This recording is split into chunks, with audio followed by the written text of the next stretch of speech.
Question 13 says, for the given input voltage waveform V input as a function of t, the output voltage waveform VO as a function of t across the capacitor is correctly depicted by, and this is the circuit diagram given, and this is the input voltage whose variation with time is given to us.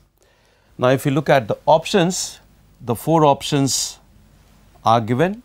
This is option 1, option 2. Let me slide it still further to show you the other 2 options, options 3 and 4. Let us now look at the question once again. The question clearly involves RC circuit with a DC input, but there is a twist, and the twist is that the applied voltage does not remain constant throughout. It remains constant for 5 microsecond, then it becomes 0, and for the next 5 microsecond, and then again it is constant for the next 5 microsecond at the value of 5 volt. So, what is the output voltage here like? The variation of output voltage with time. Now, let us find the time constant for this RC circuit, and the time constant we know is given as R into C. So, in this particular case, the time constant RC will be 1 kilo ohm multiplied by 10 nanofarad, and if we put the values and calculate, this comes out as 10 microsecond. So, this is 10 microsecond. Now, initially the capacitor is getting charged. What is the voltage across the capacitor at the end of 5 microsecond?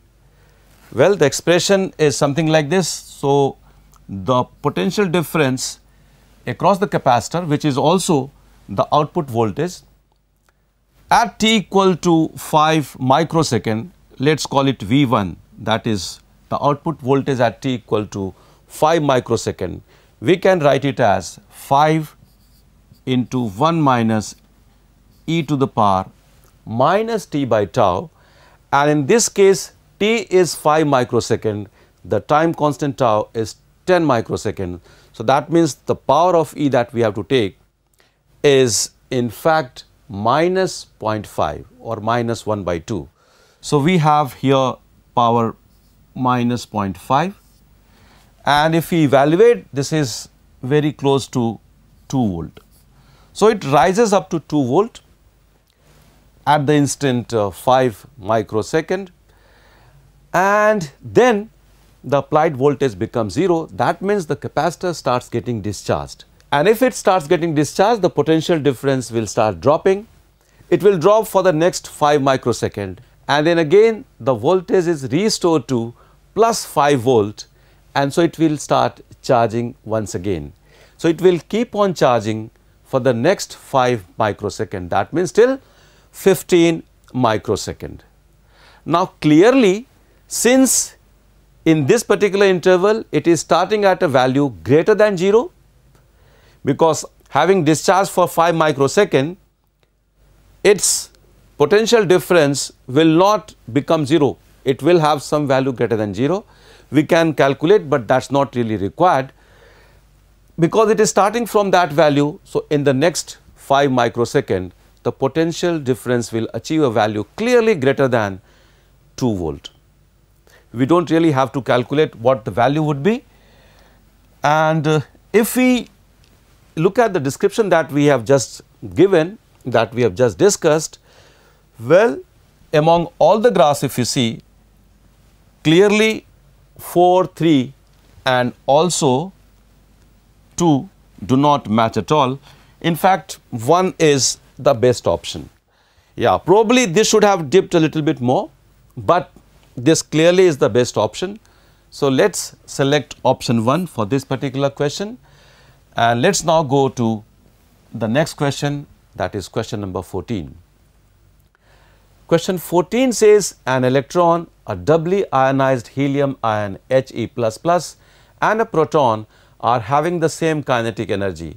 The relation between their respective de Broglie wavelengths lambda E, lambda He++ and lambda P is, and the 4 options are given to us. The expression for the de Broglie wavelength, lambda is in fact its Planck's constant divided by the linear momentum p. Let's put this expression in terms of the kinetic energy of the particle, and if we put that in terms of the kinetic energy, the expression becomes h divided by under root of 2 times mass of the particle into the kinetic energy of the particle. Now, we have put it in this form because the kinetic energy is same for the 3 particles, and if that is so, then clearly wavelength, the de Broglie wavelength is inversely proportional to the square root of mass.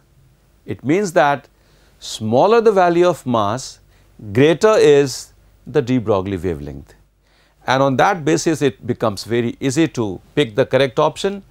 So, if you look at lambda for electron, lambda for He and lambda for P, mass of electron is the least, so lambda E will be the greatest of the 3, then comes lambda P, and then finally the smallest lambda will be for He.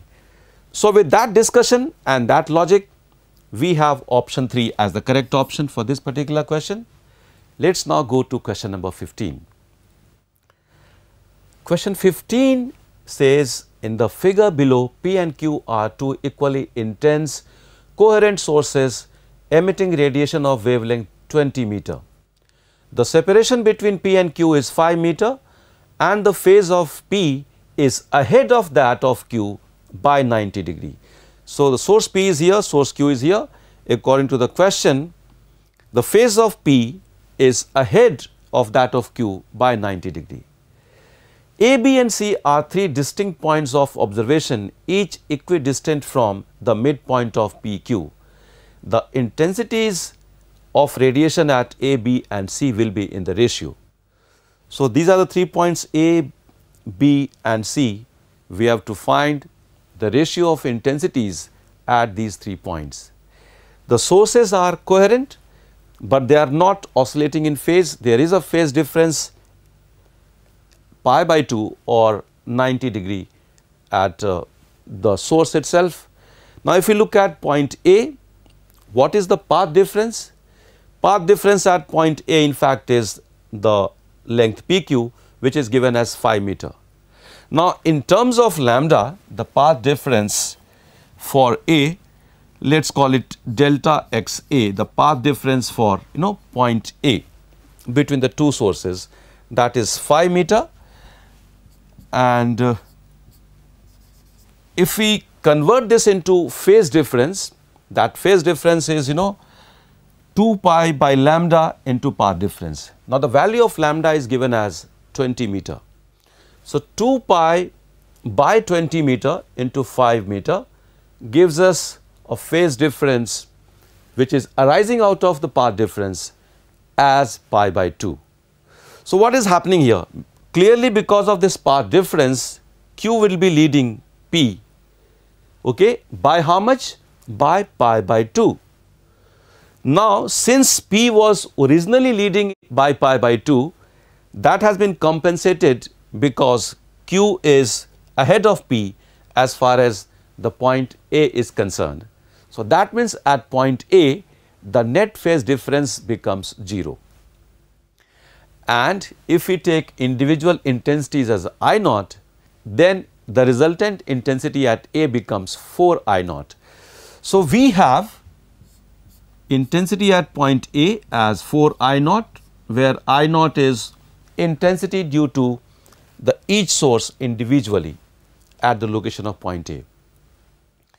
Now, if we look at point B, the path difference is 0, which means for the waves reaching at point B, the phase difference remains 90 degree, which is the original phase difference. And for this reason, the intensity at point B, if we apply the formula that resultant intensity is 4 I naught cos square phi by 2, the resultant intensity at point B becomes 2 I naught. So, let me write down the formula that I just mentioned, that resultant intensity is given as 4 I naught into cos square phi divided by 2, where phi is the net phase difference at the point where the wave is reaching. I naught is intensity due to individual waves. So, at point B, because phi is 90 degree, we have IB coming out as 2 I naught. And then what happens at point C? Well, because of the path difference of 5 meter, the phase difference resulting is coming out as 90 degree. So, already P was ahead in phase by 90 degree. There is additional lead of 90 degree. That means the phase difference at C between the two waves becomes 180 degree. So, there would be destructive interference. Also in the formula, if we put phi as 180 degree, the intensity at point C becomes 0. So, we have now IB as 2 I naught and IC as 0, and from this we can see that the ratio of IA is to IB is to IC is 2 is to 1 is to 0. That means among all the options, clearly option 3 is correct for this particular question. Let us go to the next question now.